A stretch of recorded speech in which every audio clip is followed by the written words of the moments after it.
Host. It was lighter on its feet this morning after dropping 92% yesterday. That is a wipeout of $278 billion. Why? Was this only an August redux, or what was the trigger? Resident ***. Indeed, it seems to me that the concerns are mainly about growth, not only for Nvidia, but also for the semiconductor industry as a whole. It was a catastrophe for the whole semi-food chain yesterday. But has there been a fundamental change? No. For this reason, we will be traveling to Asia in the next weeks. Supply still can't keep up with demand. Although the response to earnings was subdued, the demand for AI is still growing when you step back. The Blackwell delays are over. These sell-offs, in my opinion, offer opportunities for purchases rather than causes for fear. Host ***. Dan, if the antitrust probe from the DOJ escalates with this subpoena, does that concern you at all for Nvidia? Resident ***. Look, you need to consider it in the perspective of technology in general. With another Google trial scheduled for next week, Apple and Google are also facing regulatory scrutiny. It's just the mood in Washington right now. We don't worry too much about Nvidia. Their outstanding performance, which puts them well ahead of AMD and others, is the reason they have dominated. The DOJ probe seems to me more like a terrifying headline than a serious issue. Like other large tech companies, Nvidia is only responding to regulatory pressure. Their primary competitive edge remains unaffected. Host ***. One of the charges is that suppliers find it more difficult to switch, which hurts buyers. What could possibly go wrong in this situation? A break in the vast moat surrounding Nvidia or a chip fissure? Guest ***. Nvidia has created a moat that is here to stay. Having the DOJ investigate this could, in fact, result in an all clear, which is a good thing. For years, businesses like Apple, Google, and Amazon have demonstrated this. With a substantial portion of the anticipated trillion-dollar AI capital expenditure over the coming years, Nvidia will continue to lead innovation. Host ***. Could huge tech companies like Nvidia be subject to further antitrust monitoring in this political environment, where both presidential candidates are vying for the most populist policies? Is there a chance that this time will be different? Resident ***. There is no doubt that the climate is changed. The regulatory landscape may change in the wake of Google's recent victory. In actuality, however, the strong just get stronger. You brought up significant tech like MAGs, and that tendency isn't going to go away. The AI revolution will, if anything, hasten their domination. Another example is Apple's upcoming iPhone 16 launch next week.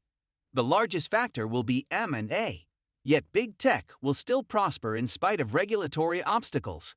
Host ***. Seeing the supply chain is one of the things you're doing while in Asia. What do you hear regarding demand, particularly in light of the impending iPhone launch? Are businesses discussing the possibility of new tariffs on Asia? Guest ***. Yes, of course. I've traveled to Asia twice in the past month to assess demand. From an iPhone standpoint, the first estimate for the iPhone 16 was between 80 and 84 million units. However, it is currently anticipated that over 90 million will be sold, which is optimistic. The iPhone 16's AI-powered supercycle is still underappreciated.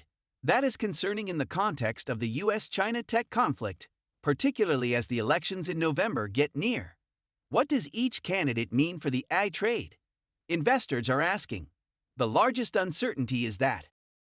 Host ***. Are companies taking any actions to protect themselves ahead of potential election results, or are they waiting? Resident ***. They're mainly waiting right now. Due to their strong ties to Taiwan and China, their options are limited. It will take time for it to change. But nothing fundamental has changed. This recent sell-off simply reflects broader anxieties.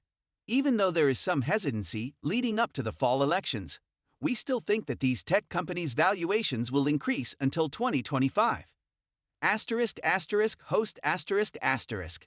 As an advocate for Nvidia, Dan, we recognize your long-term optimism. But should I now consider my investment in Nvidia to be divided into two parts? One for trading around these 5 to 10% fluctuations, and one for the long term. Resident ***. Certainly, in technology, you must wear a seatbelt.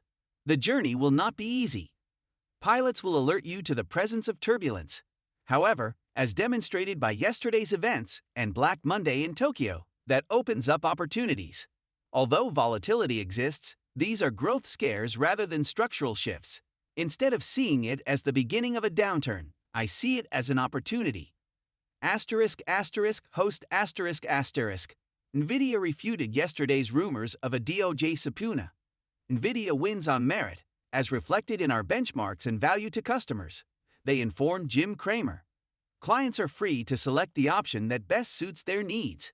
Nvidia stated that they have contacted the DOJ and have not received a subpoena, but they would be pleased to respond to any inquiries. What do you think of the stock's lack of reaction? Resident ***. To be honest, I believe that people were anticipating something more spectacular. The sell-off had already taken place, therefore there was little movement in the stock. The market was influenced by larger concerns impacting the whole semiconductor industry, not by the subpoena announcement. When all the rivals were also impacted, Nvidia wasn't the only one. Host ***. You purchased additional Nvidia and Dell products yesterday. However, I would want to discuss Nvidia. Why did you add after the massive drop? Resident ***. Yes, in order to raise some money, I have been cutting back on Nvidia lately. But my average level is still between 106 and 105. In addition to having a lot of support, we're underweight Nvidia, which is uncommon for me. I restored Nvidia's weight to roughly 5.5%, which is comparable to the S&P 500's weighting. In essence, nothing has changed. The report was excellent, and by the end of the year, I believe it'll be back above 130.